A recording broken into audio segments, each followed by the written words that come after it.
holding scientific research and discovery in respect, as we should, we must also be alert to the equal and opposite danger that public policy should itself become the captive of a scientific, technological elite. We've signed a climate convention on the importance of economic instruments and free markets. Were included in this mammoth Agenda 21 document and the Rio Declaration. Now, let me be clear on one fundamental point.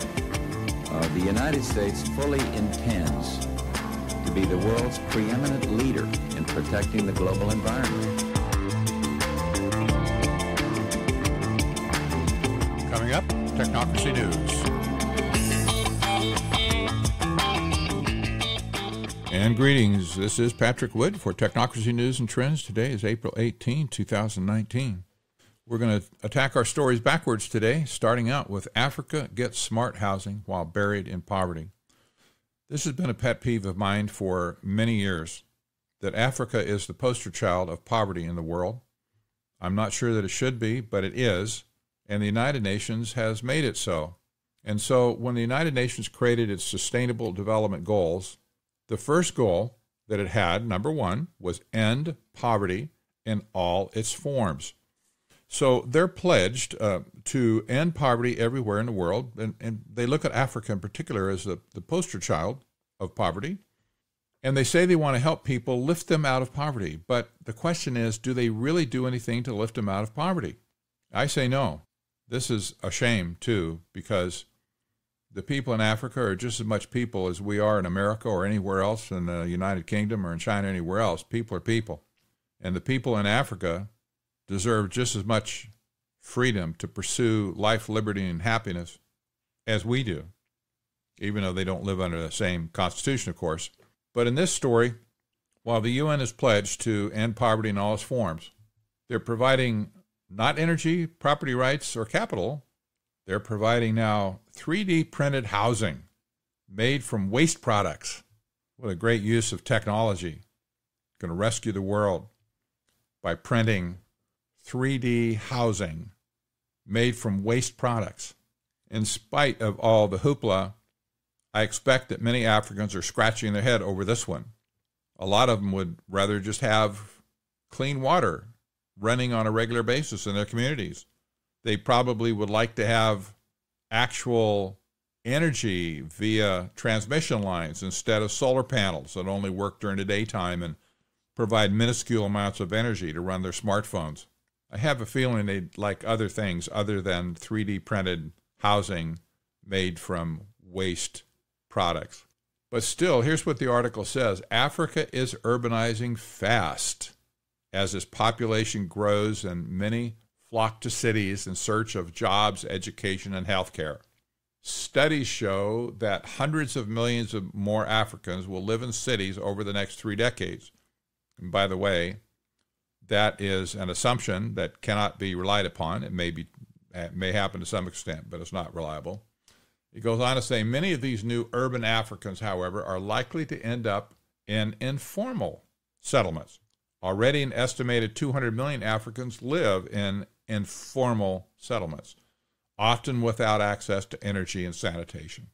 Well, isn't it interesting? The article itself says, often without access to energy and sanitation. What a novel idea.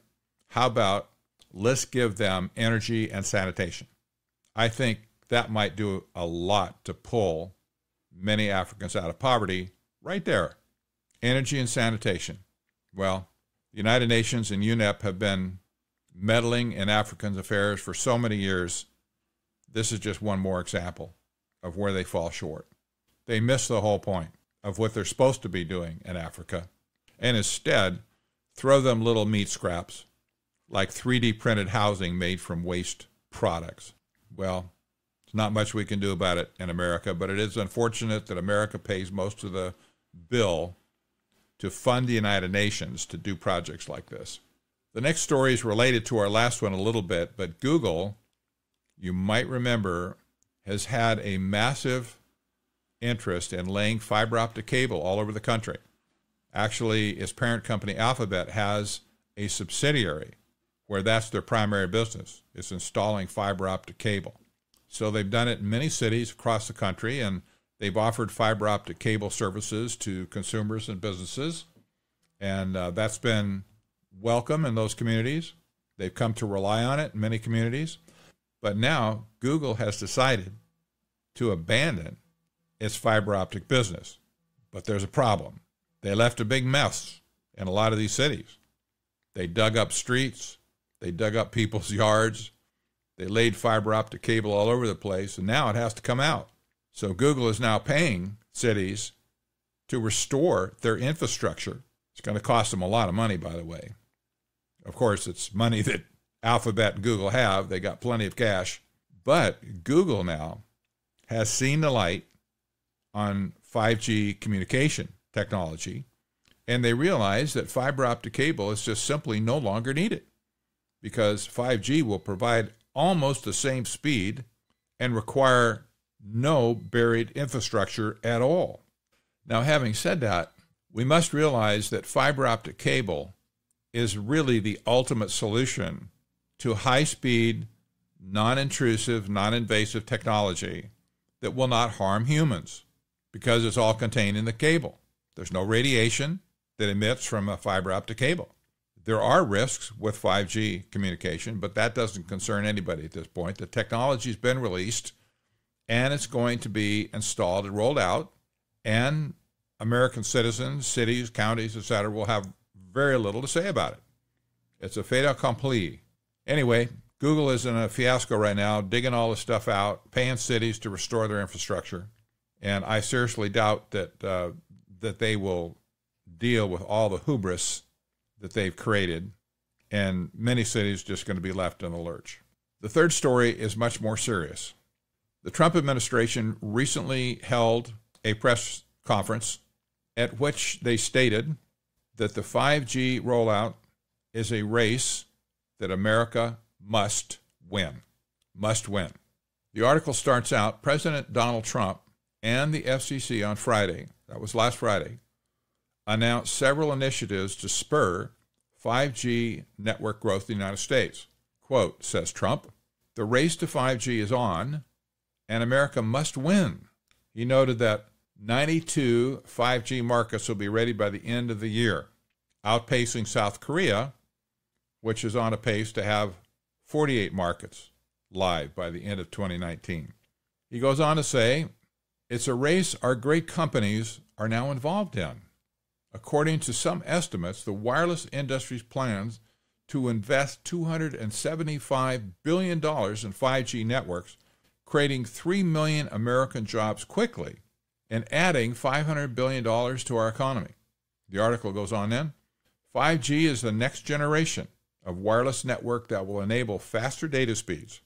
Unlike 4G LTE, which mainly targeted mobile phones, tablets, and computers, 5G is also expected to enable more reliable connections on self-driving vehicles, now we're getting down to it, and will need a constant data connection, and smart cities that use, quote, Internet of Things devices, such as connected street lamps, traffic lights, and more. Trump went on to say, quote, to accelerate and incentivize these investments, my administration is freeing up as much wireless spectrum as needed. We're moving the regularity barriers to the build-out of networks. The FCC is taking very bold action, bolder than they've ever taken before, to make wireless spectrum available. Trump's comments come in tandem with announcements the FCC made Friday. They announced all the specific spectrums that are going to be opened up for bidding, and we can see that the race is on. Now, granted, President Trump is undoubtedly one of the most competitive presidents that we've ever had in the history of our country. Anything that has two parties pitted against each other, Trump will jump into the race and seek to win it. He's driven to win.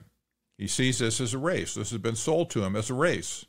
Well, if it's a race, of course, America needs to win. So the race is on. The FCC has pulled out all the stops to prevent states, counties, and cities from blocking 5G rollout. And the FCC has an undue influence from the outside by the same tech giants that are seeking to benefit from the rollout of 5G. The American public has very little to say in any of this, even through their own legislators. This is an administration effort at this point, and there's very little scrutiny coming from anywhere else. The problem with this is the entire data privacy issue and consumer privacy issue has never yet been resolved, even on the smallest matters, even just on website collection of data. So as a result, data is being collected on Americans already, mostly without their knowledge or understanding, and then sold to other people that can be weaponized to turn around and use back against them. Europe is having some of these discussions right now. Not that Europe is anything special. The EU is really just a bunch of technocrats trying to socially engineer their entire region. But Europe is at least having some of these discussions about data privacy. America's had none, virtually none. And now 5G is going to be rolled out on top of it, which is just going to explode the data collected across America. A data explosion is what we're looking at. And I want to read a couple of pages out of my book, The Hard Road to World Order. That is Technocracy, The Hard Road to World Order. From page 129, the chapter is Living in a Fishbowl. The subtitle here is Smart Cities Are Special. I want you to understand what's at stake with smart city technology and why 5G is essential for smart city technology to be rolled out across America. And this is not the only part of the story, but this is an important one. This first quotation is taken from Privacy International from the UK, a study called Case Study, Smart Cities and Our Brave New World. This is a direct quote. Smart cities raise a series of problems. First of all, the right to privacy is entirely redefined in a smart city, as they create an environment where we are no longer expected to consent to the collecting, processing, and sharing of our data, but instead, the minute we step in the streets, we are exposed to both government and corporate surveillance.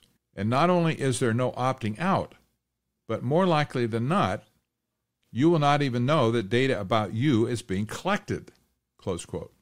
I go on to write here now. Smart cities are being inundated with technology way beyond just biometric camera systems. Driven by big tech, cities are adopting sensor technology that will measure every aspect of city life.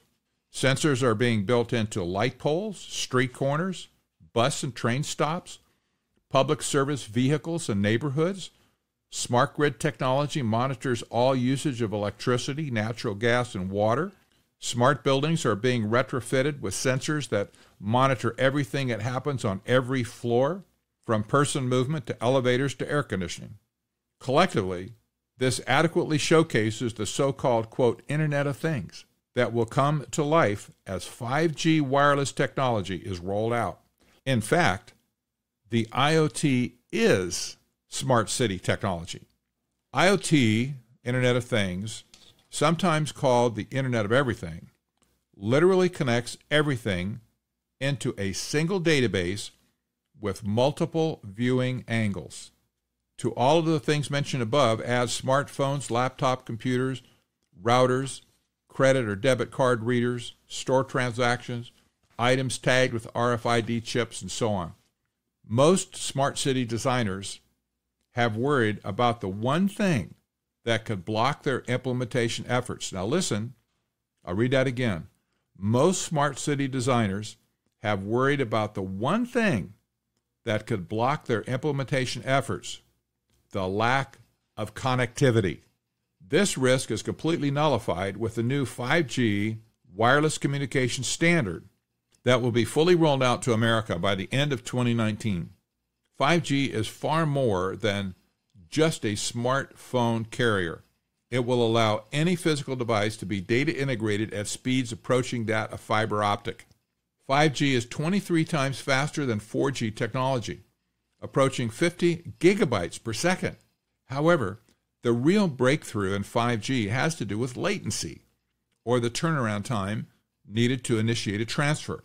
With 4G, typical latency is 50 milliseconds.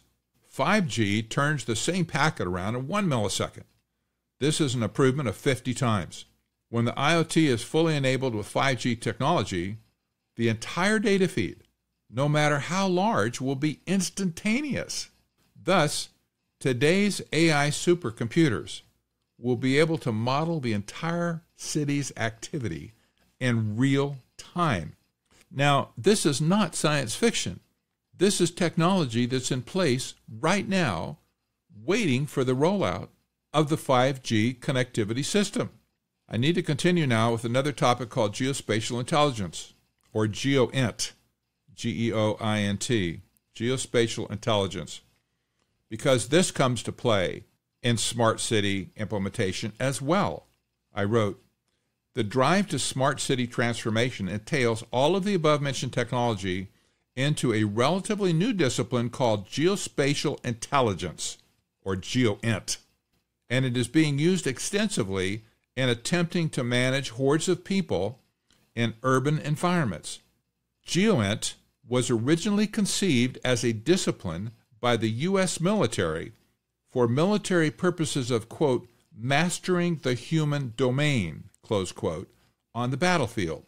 The term was coined in 2011 by former Director of National Intelligence, here we go, Lieutenant General James Clapper. At the time, he was the head of the National Geospatial Intelligence Agency in Springfield, Virginia. Wow. Basically, GeoInt encompasses all aspects of imagery, and it's very complicated, very complex discipline for sure. GeoInt is closely related to traditional concepts of geography, where all immovable features and objects in the landscape are mapped. Such fixed mapping allows us to reliably get from point A to B on a consistent basis. Neither point A or B are expected to change locations. In a much broader context, GeoInt attempts to factor in all movable objects, including cars, trucks, and airplanes, and most importantly, humans. Humans are never in the same place for very long, especially in modern society. GeoInt literally maps the entire human domain and overlays it onto traditional mapping systems. By tracking the location of all people in the targeted system, they quickly subdivide into naturally associated groups and networks. Now, remind you, this is a discipline developed for the military and has been in use in the Middle East now, especially in Afghanistan and Iraq. This is proven technology that's being now brought back and fit into the context of smart city technology. These could represent any group, such as a friend or family network, social groups, religious affiliations, political meetings, etc. When you observe people long enough with enough detail, not only do their personal patterns emerge, but also their relationships to the groups to which they belong are soon observed to follow their own patterns. What GeoInt attempts to do is locate the behavioral anomalies that would warrant closer analysis. The problem is, this demands knowledge of all normal behavior patterns, and thus the total surveillance of all people. On the battlefield, for instance, imagine our military carefully watching a suspected enemy cell that might launch an attack. As long as normal patterns are observed, there's no alarm. But when a few of the members stray outside those patterns, it would indicate something unusual is happening. If those outliers were seen amassing ammunition, for instance, it would set off alarm bells. Thanks to data-hungry technocrat social engineers, civilian populations all over the world are now coming under the microscope of geospatial tracking and analysis, or GeoInt. The smart city initiatives in America would be instantly regurgitated by cities if citizens understood that, quote, mastering the human domain, close quote, has them playing the part of the human domain to be mastered. Notably, the field of GeoInt has grown so fast that 17 universities now have degree or certificate programs available, including Penn State, University of North Carolina, University of Maryland, University of Utah, University of Southern California, Johns Hopkins, George Mason, University of Texas, and University of Missouri. Many of these programs are a subsidiary of the geography departments, but with the crossover to information technology. One prominent GeoInt pioneer is Dr. Jeremy E. Dobson, Emeritus Professor of Geography at the University of Kansas, former Distinguished Research Fellow at the Oak Ridge National Laboratory, and President of the American Geographical Society. Since the field of GeoInt was defined in 2011, Dobson has been considered a pioneer. However, even before GeoInt was defined as a discipline, Dobson wrestled with the ethical issues of his own field of geographic information systems. In 2003, 8 years before General Clapper's declaration of GeoInt, Dobson wrote a paper with colleague Peter F. Fisher titled Geoslavery. Okay, now let's get the context here.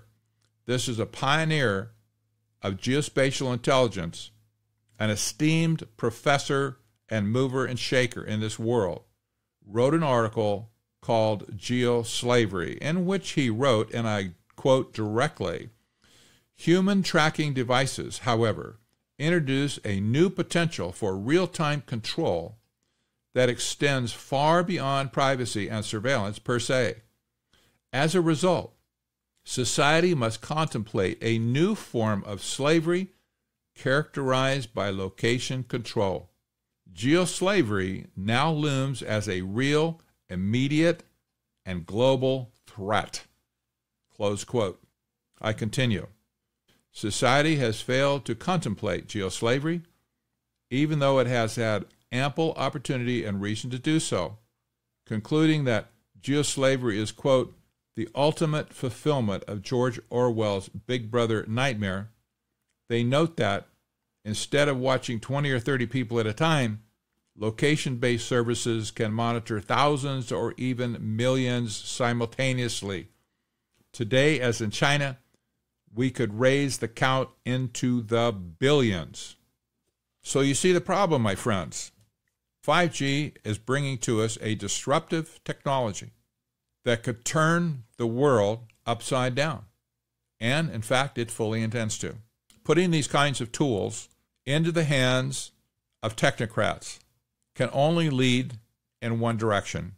That is, toward scientific dictatorship. If you haven't had an opportunity yet to pick up a copy of Technocracy, The Hard Road to World Order, or my previous book, Technocracy Rising, I would encourage you to go over to technocracy.news and pick up a copy. It's also available on Amazon.com, and there's also a Kindle version available there as well. I'm Patrick Wood for Technocracy News and Trends. Have a great day.